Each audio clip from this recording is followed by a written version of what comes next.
ममता बनर्जी को जहां झटके पर झटका लग रहा है, पार्टी के नेता लगातार उनका साथ छोड़कर जा रहे हैं और अब तो ममता बनर्जी के सबसे करीबी मदन मित्रा भी बागी गुट के साथ हो गए हैं। ममता बनर्जी एक बार फिर सामने आई। ममता बनर्जी ने अभिषेक बनर्जी का बचाव किया और कहा कि अभिषेक शेर की तरह लड़ रहा है।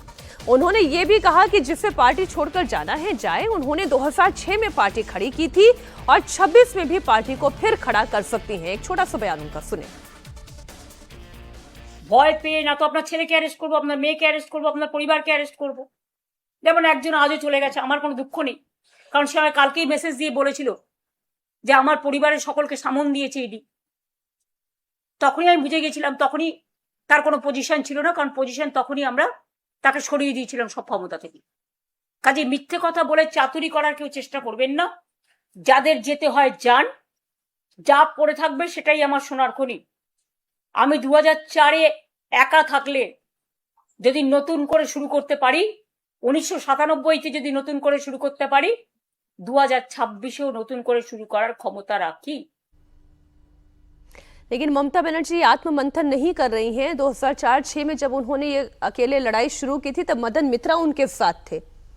आज मदन मित्रा भी उनको छोड़कर बदल चुके हैं बाला। नहीं, देखिए, जब 2004 की बात है या उसके पहले जब वो कांग्रेस से टीएमसी बनाई, उस समय सीपीएम के विरोध में लोग कांग्रेस से थके थे और इनमें पूरी जनता को उम्मीद थी। ये उसकी विरोध की राजनीति की धुरी थी। केंद्र में इन्हें बीजेपी का भी सहयोग मिला था और उसके बाद यूपीए के साथ भी रही थी। आज की स्थिति में क्या है कि इनका एक तो वहां पे ये हार चुकी हैं बीजेपी से, बीजेपी केंद्र में बैठी हुई है। इनके तमाम वो नेता है, मदन मित्रा को छोड़ दीजिए जो 2 दिन पहले तक गाली दे रहे थे ऋतव्रत बनर्जी को, उसके अलावा अनुव्रत मंडल जो बीरभूम वाले एरिया से आते हैं, और तमाम जितने भी नेता हैं। देखिए, बंगाल का एक तो चरित्र है कि वहां पे विचारधारा नहीं बदलती है। वहां पे व्यक्ति जो है दूसरे विचारधारा को एक साथ अपना लेता है। सीपीएम के सारे वोटर बीजेपी में आ गए। अब बीजेपी के जीतते ही जितने टीएमसी के नेता थे सब के सब प्रॉक्सी के तरीके से बीजेपी के साथ ही आ रहे हैं। वो कोई अलग जो गुट वगैरह है।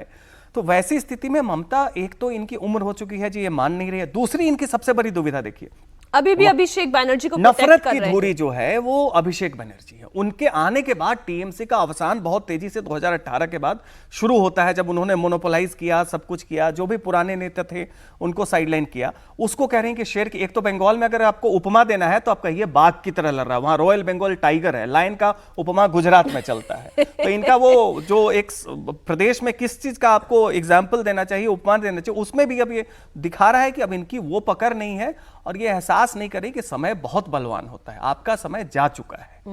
ठीक है, जज्बा है, सब कुछ है, अच्छी बात है, लेकिन ये जनता के ऊपर है। और जनता जिसको आप जितना प्रयास करेंगी वो अभिषेक को वापस जितना लाने वो अभिषेक बनर्जी को बचाने की कोशिश करेंगी, जनता क्योंकि अभिषेक बनर्जी से नफरत कर रही है, वो उतना उनसे दूर होती चली जाएगी।